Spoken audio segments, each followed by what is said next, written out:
kita ini bukan hak milik, tapi adalah hak pakai. Dalam kajian ilmu tauhid, ilmu tasawuf, kita ini bukan hak milik, hak pakai, titipan Allah semuanya. Pakai kepada yang baik. Mata titipan Allah, telinga karunia Allah, kaki karunia Allah, organ tubuh kita ini karunia Allah. Imam Al-Ghazali di dalam kitab beliau Ihya Ulumuddin, beliau menyatakan seluruh karunia Allah itu, mata, tangan, kaki dan organ tubuh kita ini dipergunakan untuk berbuat dosa adalah kemaksiatan yang besar. Maka kalau tidak syukur, Allah marah, Allah murka. Lah dia gih tangan, tapi tidak syukuri. Dia gih kaki, tidak disyukuri untuk datang ke masjid, untuk datang ke rumah ibadah. Apa alasan kita? Makanya dalam Al-Quran kan Allah telah jelaskan itu, bahwa masalakakum fi saqar. Kenapa kamu masuk banyak dalam neraka sakar? Qalu itu jamak itu. Seluruh penduduk neraka itu menjawab, lam nakum minal musallin. Dulu kami tidak sholat. Rumah kan dake rumah saji. Iyo rumah dake rumah saji. Sholat itu yang indah. Jadi oleh sebab itu tidak ada alasan bagi kita untuk tidak melaksanakan sholat dan juga melaksanakan sholat berjamaah. Masjid dibangun megah, rumah ibadah dibangun hebat, rancak, pakai AC. Untuk apa? Untuk pajangan? Tentu tidak. Untuk ibadah. Makanya sholat berjamaah itu ada para imam, para ulama menyatakan hukumnya wajib. Tidak perlu ikhtilaf, tidak perlu berbeda pendapat.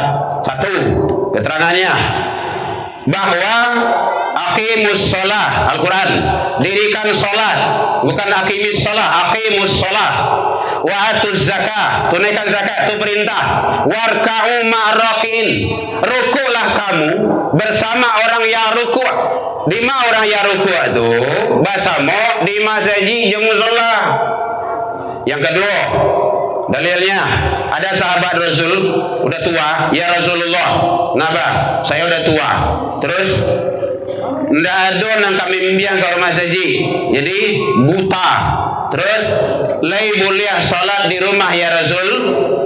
Anta sami'atun nida, apakah engkau dengar suara panggilan azan? Sami'atu ya Rasulullah. Ya, saya dengar ya Rasulullah. Fa'ajibhu, datang urang gae butuh.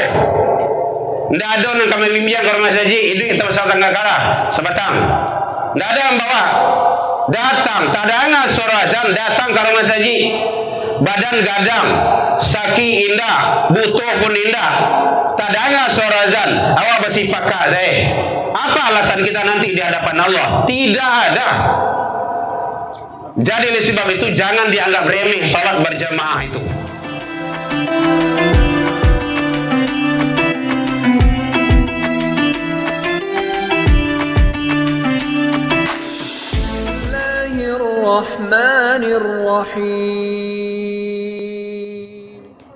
Bismillahirrahmanirrahim. Wa likulli ummatin ja'alna mansaka liyadhkuru ismallah ala ma razaqahum min bahimatil an'am. Fa ilahukum ilahun wahid falahu aslimu wa basyiril mukhbitin. Kita berlindung kepada Allah dari seluruh godaan syaitan yang terkutuk dengan menyebut nama Allah yang Maha Pengasih lagi Maha Penyayang. Dan bagi tiap-tiap umat telah disyariatkan penyembelihan korban, liyadhkuru ismallah, agar mereka menyebut nama Allah Subhanahu wa ta'ala terhadap binatang ternak yang telah dirizkikan kepada mereka. Fa ilahukum ilahun wahid, maka karena itu Tuhanmu ialah Tuhan yang satu, Allah Subhanahu wa ta'ala. Falahu aslimu, maka berserah dirilah kepadanya. Wa basyiril mukhbitin, dan beri kabar gembiralah kepada orang-orang yang tunduk dan patuh kepada Allah Subhanahu wa ta'ala. Maha benar Allah dengan segala firman-Nya fi kitabillah Al-Quran Surah Al-Hajj 22-34.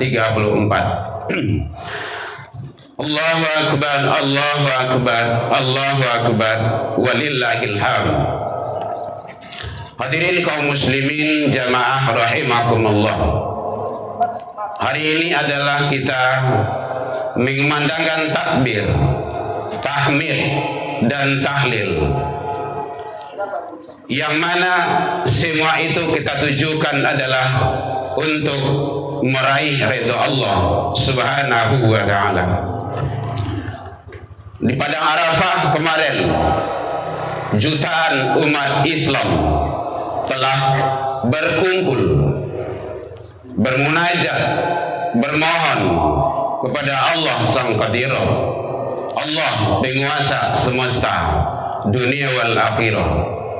Tujuannya adalah meraih ridha Allah. Seluruh dan semua amal kebaikan, amal soleh dan amal ibadah yang kita lakukan, tujuannya adalah meraih ridha Allah. Oleh sebab itu hadirin kaum muslimin, mari kita niat yang tulus dan ikhlas, kita melakukan ibadah bukan karena siapa-siapa, tetapi adalah karena Allah Subhanahu wa ta'ala. Luruskan niat kembali. Allahu Akbar, Allahu Akbar, Allahu Akbar, walillahil hamd. Ibadah kurban adalah ibadah yang kita lakukan setiap tahun. Syariat ibadah kurban telah disampaikan oleh Allah di dalam Al-Quran. Di antaranya adalah surah Al-Hajj ayat yang ke-34. Bahasa redaksinya yang diawali adalah dengan walikulli, dan bagi tiap umat, likulli ummah. Jadi ibadah kurban itu telah disyariatkan Allah dari awal kenabian, tertata rapi dari Nabi Adam alaihissalam terus kepada baginda Rasul sallallahu alaihi wasallam. Namun tiap-tiap umat telah disyariatkan Allah. Tujuannya apa? Liyadhkuru smallah, agar mereka menyebut nama Allah, mensyukuri atas nikmat dan karunia yang Allah berikan. Hadirin, makanya ibadah kurban tersebut, bahwa dari redaksi bahasanya qarabah, qarib itu kan dekat, qarib kerabat, sanak dake. Dengan pelaksanaan ibadah kurban, kita seharusnya semakin dekat kepada Allah Subhanahu wa ta'ala. Kurban rajin setiap tahun, kurma saji maleh, itu tidak benar itu. Setiap tahun kita ikut ibadah kurban, tetapi sholat berjamaah enggan, itu tidak benar itu. Bukan kurbannya yang salah, dalam kita menganalisa dan memahami ajaran itu yang kurang tepat. Seharusnya kita semakin dekat kepada Allah Subhanahu wa ta'ala. Hadirin kaum muslimin rahimakumullah. Jadi oleh sebab itu, kalau dilihat di dalam Al-Quran, kenapa Allah syariatkan, Allah anjurkan kepada kita untuk pelaksanaan ibadah kurban. Kurban itu ibadah. Kurban itu adalah ibadah, sama dengan ibadah yang lain. Haji ibadah, zikir ibadah, tilawah Al-Quran ibadah. Ini semuanya ibadah. Kurban adalah juga ibadah. Jadi kalau seandainya ibadah itu kita laksanakan betul-betul mengikuti standar aturan Allah dan Rasul, insya Allah makbul. Makanya Allah menyatakan kenapa disyariatkan pelaksanaan ibadah kurban itu. Di dalam Al-Kautsar ayat 1 telah diantarkan oleh Allah. Allah memberi kita dahulu nikmat. Jadi belum datang perintah sholat, perintah kurban sebelum Allah kasih nikmat. Coba kita analisa. Inna a'tainakal kautsar. sesungguhnya kami telah memberimu nikmat yang banyak. Hadirin, nikmat yang banyak. Jangankan di luar diri, dalam diri awak saja ndak tetong dewa ada. Begitu banyak dan hebatnya karunia Allah. Makanya Allah tantang itu. Siapa yang ingin coba untuk menghitung? Wa in ta'uddu ni'matallah. Jika kamu ingin coba menghitung nikmat dan karunia Allah, kamu tidak akan sanggup, tidak akan mampu. Jalannya bagaimana? Syukuri. Tidak ada lain daripada itu. Nikmat Allah yang dititipkan, hadirin kaum muslimin, kita ini bukan hak milik, tapi adalah hak pakai. Dalam kajian ilmu tauhid, ilmu tasawuf, kita ini bukan hak milik, hak pakai, titipan Allah semuanya. Pakai kepada yang baik. Mata, titipan Allah. Telinga, karunia Allah. Kaki, karunia Allah. Organ tubuh kita ini karunia Allah. Imam Al-Ghazali di dalam kitab beliau Ihya Ulumuddin, beliau menyatakan seluruh karunia Allah itu, mata, tangan, kaki dan organ tubuh kita ini dipergunakan untuk berbuat dosa adalah kemaksiatan yang besar. Maka langkah bagi kita adalah syukuri. Kalau tidak syukur, Allah marah, Allah murka. Lah dia gih tangan, tapi tidak syukuri. Dia gih kaki, tidak disyukuri untuk datang ke masjid, untuk datang ke rumah ibadah. Apa alasan kita? Makanya dalam Al-Quran kan Allah telah jelaskan itu, bahwa masalakakum fi saqar. Kenapa kamu masuk banyak dalam neraka sakar? Qalu itu jamak itu. Seluruh penduduk neraka itu menjawab, lam nakum minal musallin. Dulu kami tidak sholat. Rumah kan dekat rumah saji. Iyo, rumah dekat rumah saji. Sholat itu yang indah. Jadi oleh sebab itu tidak ada alasan bagi kita untuk tidak melaksanakan sholat dan juga melaksanakan sholat berjamaah. Masjid dibangun megah, rumah ibadah dibangun hebat, rancak, pakai AC. Untuk apa? Untuk pajangan? Tentu tidak. Untuk ibadah. Makanya sholat berjamaah itu ada para imam, para ulama menyatakan hukumnya wajib. Tidak perlu ikhtilaf, tidak perlu berbeda pendapat.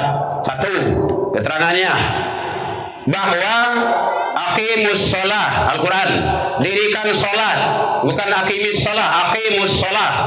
Wa atuz zakah, tunaikan zakat, itu perintah. Warka'u ma'raki'in, rukulah kamu bersama orang yang rukuk. Di mana orang yang rukuk itu? Basamo di masjid jeung musala. Yang kedua, dalilnya ada sahabat Rasul udah tua, ya Rasulullah, kenapa? Saya udah tua. Terus ndak ada yang kami membiang ke rumah saji, jadi buta. Terus lay boleh salat di rumah ya Rasul. Anta sami'atun nida, apakah engkau dengar suara panggilan azan? Sami'atu ya Rasulullah. Ya, saya dengar ya Rasulullah. Fa'ajibhu, datang urang gae butuh. Ndak ada yang kami membiang ke rumah saji, itu kita pasal tangga kara sebatang. Ndak ada yang bawa. Datang, tak ada suara azan, datang ke rumah saji. Badan gadang, saki indah, butuh pun indah. Tak ada suara azan, awak bersifat saya. Apa alasan kita nanti di hadapan Allah? Tidak ada. Jadi oleh sebab itu jangan dianggap remeh salat berjamaah itu. Hadirin kaum muslimin rahimakumullah. Jadi sebelum Allah perintahkan salat, maka Allah kasih nikmat. Inna a'tainakal kautsar. Oleh sebab itu syukuri nikmat Allah itu. Wanhar, dan berkorbanlah. Jadi perintah yang kedua adalah korban. Korban dengan salat dalam ayat itu Allah samakan. Kalau kita rajin sholat, maka kita seharusnya rajin juga ibadah korban. Jadi makanya ibadah korban itu hukum dasarnya adalah sunnah muakkadah. Hukum dasarnya. Ada ulama yang membawa kepada hukum wajib, ada ulama yang membawa kepada sunnah kifayah. Contohnya ulama yang membawa kepada hukum wajib, Imam Hanafi di dalam kitab beliau, silakan dilihat itu.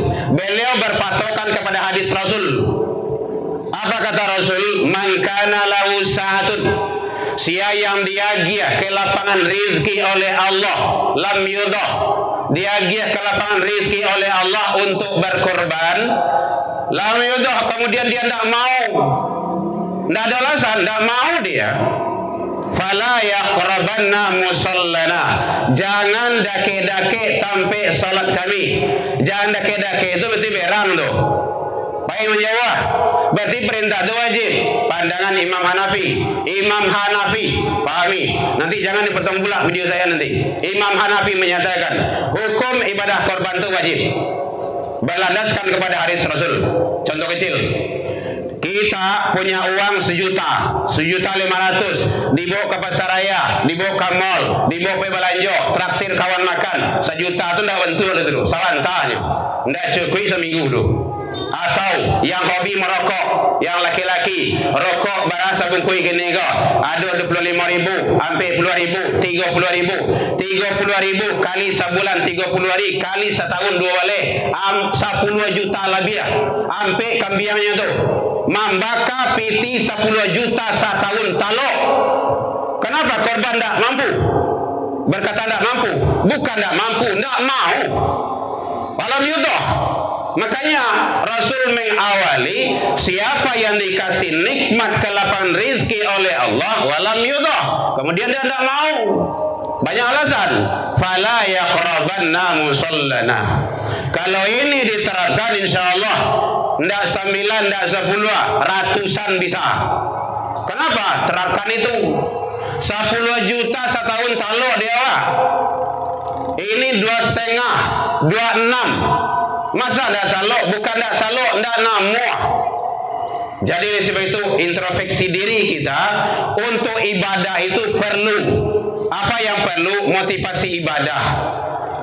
Jadi ibadah itu bukan ikut-ikutan saja, tapi bagaimana kita untuk selalu menganalisa ibadah itu berdasarkan standar aturan Allah Subhanahu wa ta'ala melalui Rasul. Allahu Akbar, Allahu Akbar, Allahu Akbar, walillahil hamd. Oleh sebab itu, mari kita hadirin kaum muslimin umat Islam di seluruh penjuru dunia, kalau belum sempat Allah takdirkan kita menunai panggilan Allah ke Baitullah, mari ibadah yang agung masih ada kesempatan bagi kita untuk kita laksanakan. Bisa hari esok, bisa hari sesudahnya, ada 3 hari. Makanya hari raya akbar itu adalah Idul Adha. Bang engkau Idul Adha, takbir saja 3 hari tasyrik. Dalam rentang 3 hari itu boleh pelaksanaan ibadah korban. Ini harus hari ini. Kalau hari ini pastikan semua peserta ibadah korban ikut hari raya Idul Adha hari ini. Kalau tidak besok boleh, besoknya lagi boleh 3 hari. Begitu hebatnya. Maka Idul Adha adalah Idul Akbar, Idul Korban. Hadirin kaum muslimin rahimakumullah. Maka mudah-mudahan kita berharap kepada Allah, ibadah-ibadah yang kita lakukan, baik ibadah korban, ibadah solat, tilawah Al-Quran, zikrullah, dan ibadah-ibadah mahdoh dan gairu mahdoh lainnya, semoga diterima di sisi Allah Subhanahu wa ta'ala. Perbedaan tidak perlu kita peruncing. Hal ikhtilaf itu biasa. Berbeda dalam masalah furu' itu biasa. Masalah usul baru masalah. Tidak boleh. Masalah usul tidak boleh perbedaan. Masalah furu' boleh. Itu biasa. Sampai hari kiamat perbedaan akan ada selalu. Tapi kita ambil hikmah, nilai kesabaran, nilai toleransi, nilai-nilai pendidikan yang ada di dalamnya. Fa'tabiru ya ulil albab la'allakum turhamun.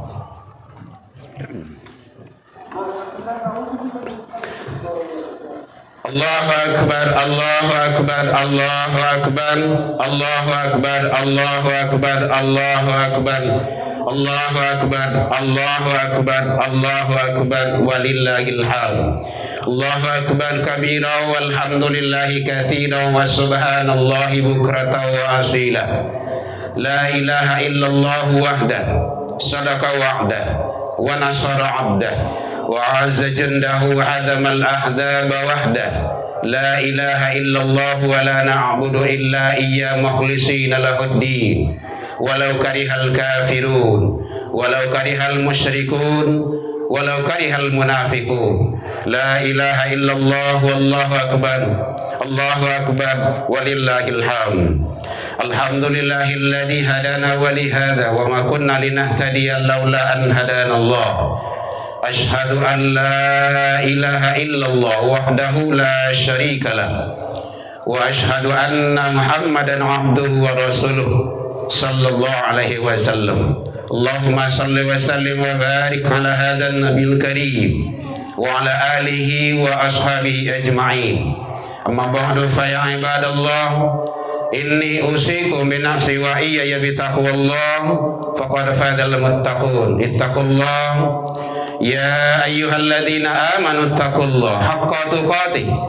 ولا تموتن إلا وأنتم مسلمون فقال الله تعالى في كتابه الكريم أعوذ بالله من الشيطان الرجيم بسم الله الرحمن الرحيم إنا أعطيناك الكوثر فصل لربك وانهر إن شانئك هو الأبتر إن الله ملائكته يصلون على النبي يا أيها الذين آمنوا صلوا عليه وسلموا تسليما اللهم صل على محمد وعلى آل محمد كما صليت على إبراهيم وعلى آل إبراهيم وبارك على محمد وعلى آل محمد كما باركت على إبراهيم وعلى آل إبراهيم في العالمين إنك حميد مجيد اللهم اغفر للمسلمين والمسلمات والمؤمنين والمؤمنات الأحياء منهم والأموات برحمتك يا أرحم الراحمين اللهم أرنا الحق حقا وارزقنا اتباعه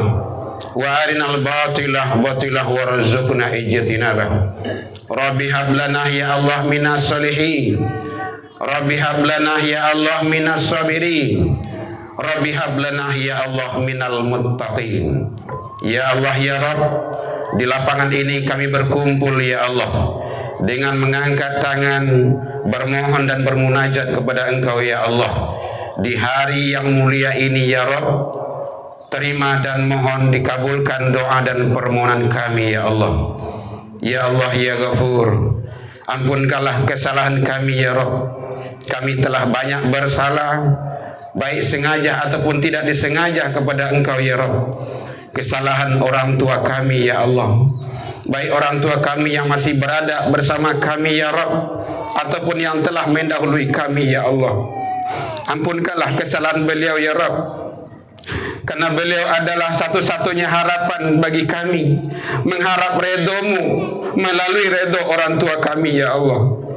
Oleh sebab itu ya Allah, berikanlah maaf dan ampunan-Mu kepada orang tua kami, ayah kami yang telah membesarkan kami, ibu kami yang telah selalu bersusah payah menghidupkan kami demi kami menjadi anak-anak yang berbakti dan soleh-soleha. Ya Allah ya Rabb, oleh sebab itu tiada kata lain, hanya munajat yang bisa kami mohon kepada Engkau ya Rabb. Ya Allah ya Ghafur, di lubuk hati yang dalam kami mohon kepada Engkau ya Allah, agar Engkau memberikan